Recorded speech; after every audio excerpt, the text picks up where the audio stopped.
Hey guys, what's up? This is ManorBoy16, and today I'm doing a video review on another power chair that I have acquired. And this chair is a Jazzy HD, or Select HD. So, those of you who have the Select, or the Select, or just the Jazzy, the Jazzy Select, those of you that have that chair, know that it's a great little chair. The HD is just the big version of that, heavy duty. So, I got this chair for $200, and there was a few things I had to fix on it. First thing being was the front caster wheels, but I'll get to that, and then the gearboxes. But I got this chair for $200, working, and it has two very large 55 amp hour batteries. So this chair goes a good long while on a charge. I have yet to run it all the way down. So, but yeah, so I got it for $200, and it needed some work, like I was saying. And the first thing it needed was new gearboxes. The gearboxes it had were good, they worked, but the oil seals were missing on. There's one oil seal on each of them that was missing. There's 4 oil seals in total on these things, and they were all cracked and dry and broken, and all that stuff. And the gearboxes that this thing had were very wimpy gearboxes. They were not high quality gearboxes. So I went ahead and actually swapped them out with 2 Merit's gearboxes that I had from another chair, and I put those in there yesterday, and this works a lot better with these gearboxes. It's a little bit noisy, but most chairs this big are a little bit noisy. So, but that was the first major problem that needed to be addressed. The second was these tracer wheels. And these look fine, right? That's just because I've done work. I've had to replace these wheels, because these were the ones that it came with when I got it.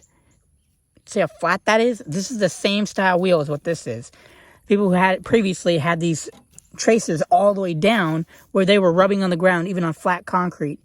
And these are only to be as an anti-tip wheel, or to help you get over thresholds. So, part of the problem was they had it set too low. Second problem was the spring. I don't know why Pride Mobility is what makes these, did not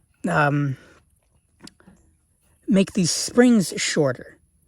Because by the time I had it lifted up all to where I needed it, there was no springiness left to it. So it was just there, and you hit a threshold, and it would hit the chair, and it was a hard thud, and it wouldn't go over it.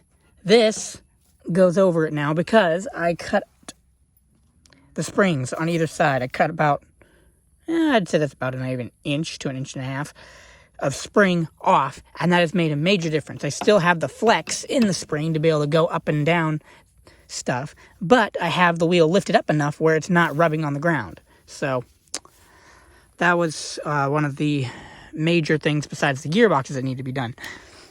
Two things I did to actually make this kind of like a personal custom chair is I put a different seat on it.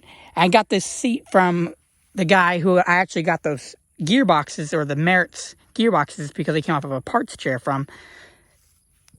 So I traded him seats because the one that was on here was a bigger seat, and he actually called me asking if I could help him out because I sold him that other chair that I had, the Pronto M41, and he was saying that he broke his seat swivel post thing. The lever for his seat swivel. He had broken it, and he asked me if I could come and look at it, and I told him I have a seat that might be good for his chair, because I had the big one, and I didn't really want the big seat because it was huge. I'm small, so it was a big chair or big seat. So I told him I'll trade him seats, and he was more than happy to do that. So I traded him seats, and this one had the broken lever on it. So I took the base off of a parts unit that I had, and put it on this one so it works.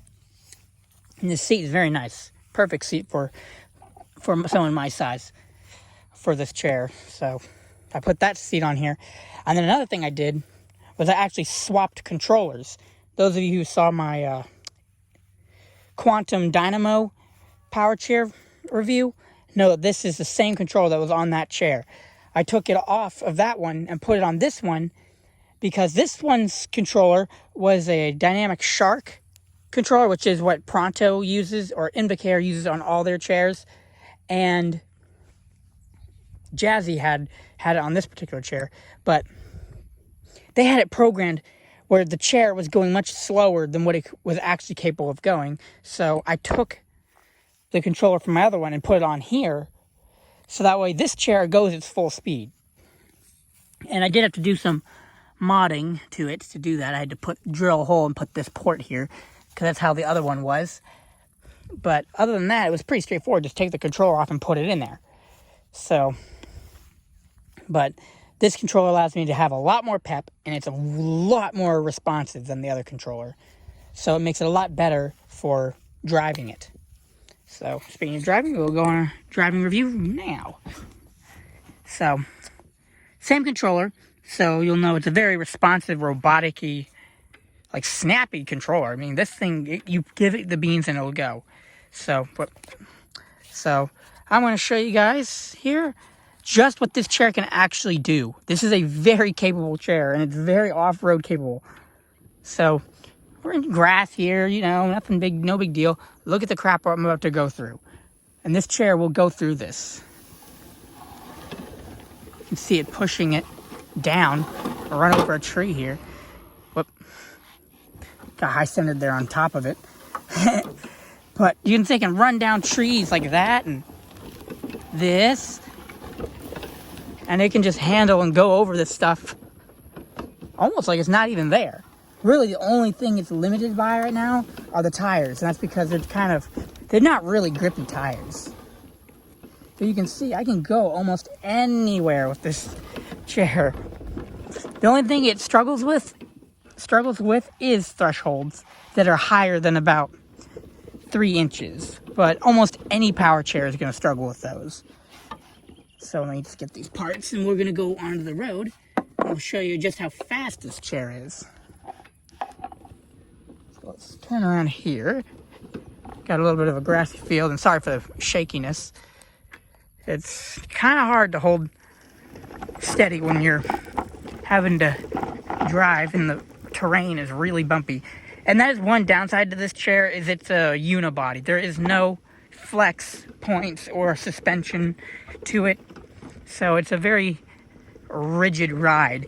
The only thing I would say that you could do to fix that or to make it a little bit more comfortable is get pneumatic tires, which this chair is capable of getting pneumatic tires, at least in the front.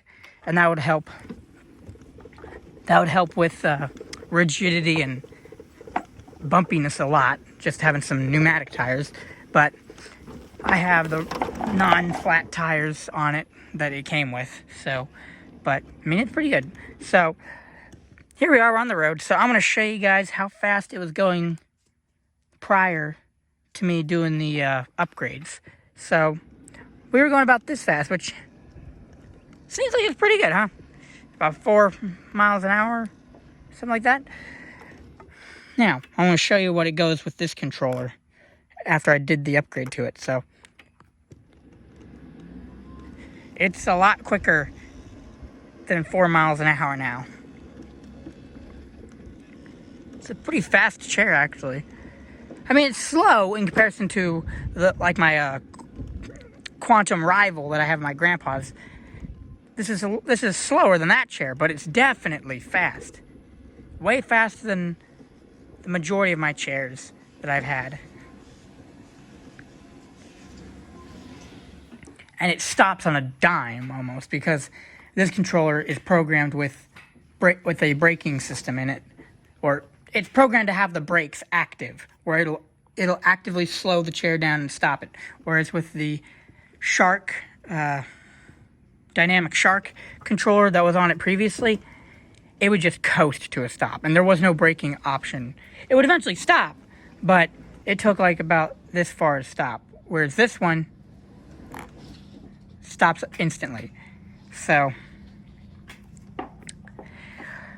but anyways, I kind of wanted to show you guys this, just give you guys a little bit of a video on it. And it really is a great chair, even without the upgrades I've done to it. It's a really good chair. But if you do the upgrades I did, it definitely will make it more off-road capable, and overall just make it a little bit better. So, but anyways, I wanted to share this with you guys, and I hope you guys enjoyed. Please don't forget to comment, like, and subscribe, and I will see you guys later. Stay cool, YouTube. Bye.